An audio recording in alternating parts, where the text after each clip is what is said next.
Covering నా YouTube channel మన ఫోటోలు తీసుకు ఆర్గనైజ్ చేసినట్టు ఉంటుంది.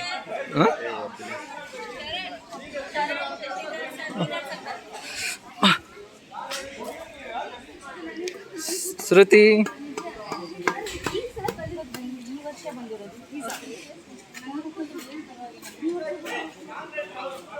ಅದು ಬರ್ತ್ಡೇ ಆಗ್ತಾ ಇರುತ್ತೆ, ಬಟ್ ಇದೊಂದು ನೆನಪಿರುತ್ತೆ. ಇದೆಲ್ಲ ಪ್ಲಾನ್ಸ್ ಎಲ್ಲ ನಮ್ಮ ಮಕ್ಕಳೇ ನೆಟ್ಟಿದ್ದು ಅವ್ರ ಬರ್ತ್ಡೇ ಇದ್ದಾಗ. ಸೊ ಅದು ನೆನಪು ಹಾಗೆ ಇರುತ್ತೆ ಸ್ಕೂಲಲ್ಲಿ. ಇದೆಲ್ಲ ಹಾಗೆ ನೆಟ್ಟಿದ್ದು. ಅದಕ್ಕೋಸ್ಕರ ಮೇಡಮು ಒಂದು ಗಿಡ ನೆಟ್ಟಿ ನಮ್ಮ ಮಕ್ಕಳು ಅದನ್ನು ನೋಡ್ತಾರೆ.